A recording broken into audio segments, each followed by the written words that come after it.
ওনারা আমাদের জনগণকে চুষে খেয়ে ফেলছে।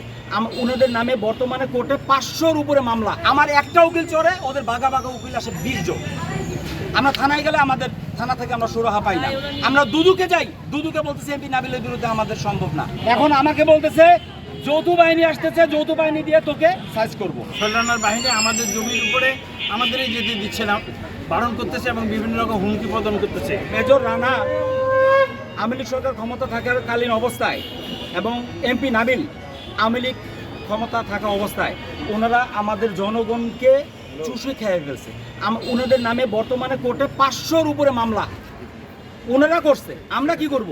আমাদের জমি নিয়ে নিচ্ছে। 5-স্টার রেটিং প্রাপ্ত বিএলডিসি টেকনোলজির Walton super saver ceiling fan 65% পর্যন্ত বিদ্যুৎ বিল সাশ্রয় করে আপনাকে রাখে প্রশান্তিতে। ওয়ালটন ফ্যান হাওয়া বদলে দেয়।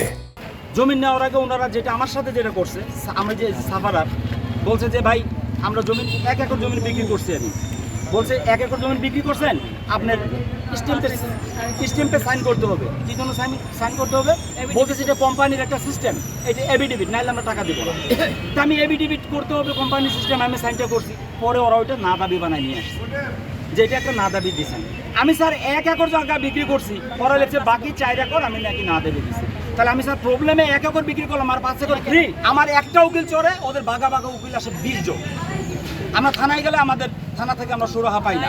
আমরা দুদুকে যাই, দুদুকে বলতেছে এমপি নাবিলের বিরুদ্ধে আমাদের সম্ভব না। ভিতরে যাওয়া যায় না। এই আমাদের কামরু ভাই চেয়ারম্যান, ইনি জ্যামকনের ভিতরে গেছিল, মেজর রানা 2টা কুকুর দিয়ে ইনাকে অ্যাটাক করেছে। ওখানে আনসার ডিউটি থাকে, ওখানে লোকজন, আমরা তো ঢুকতে পারি না। ওরা করে নদীটার উপরে পুরো একটা কটেজ বানাইছে। এটা কি রাইট আছে আমি জানতে চাই স্যার। সরকারি রাস্তা সহ আরেক নদীর উপরে চা বাগান করে রাখছে। আমি পানি উন্নয়ন বোর্ডে গেছি, বলছি এটা এটা আমাদের এটা ঠিক আছে। আপনি বলছেন, আমরা আপনার কথাটা শুনলাম, কিন্তু এটা টিউনোর কাজ, ডিসির কাজ। ওনারা না করলে কি আমরা এটা করতে পারবো? হাফিজ, আরেকজনের নাম কি বশির, এনারা ওদের ছেলেপেলে দিয়ে এনাকে মারলো, ওনাকে রক্তাক্ত করলো। আমি ভয়ে এটা মামলা করতে পারলাম না, বা আমি ভয়ে কারো কাছে আশ্রয় নিতে পারি নাই। এখন আমাকে বলতেছে যৌথ বাহিনী আসতেছে, যৌথ বাহিনী দিয়ে তোকে সাইজ করব। আমার বাবা ব্রিগেডিয়ার ছিল, আমার আর্মির পুরো শক্তি আছে, এই শক্তি দিয়ে তোকে ক্রস ফায়ার করাবো। আমাকে সেদিন একটা প্রেসিডিয়াম সদস্য ফোন দিছে, আজ থেকে 6-7 দিন আগে ফোন দিয়ে বলতেছে তুমি যা করতেছো সাবধান হয়ে যাও, তুমি কিন্তু ক্রস ফায়ারে পড়ে যাবা, তোমার নামে কিন্তু 500 মামলা করবো। এই কথা বলার পর আমার নামে অলরেডি 3টা মামলা করছে। তা আমরা তো স্যার মারা যাবো এইভাবে করতে করতে। আমরা কি মুক্তি পাবো না? যদি আমরা এটা থেকে মুক্তি না পাই, তাহলে স্যার আমরা কিন্তু আন্দোলনে আসবো অন্যভাবে। সরকার বাহিনী আমাদের জমির উপরে আমাদেরই যেতে দিচ্ছে না, বারণ করতেছে এবং বিভিন্ন রকম হুমকি প্রদান করতেছে। তারা আইনকে বিদ্যাঙ্গুল দেখিয়ে দীর্ঘদিন থেকে এই অপকর্ম করে আসছে।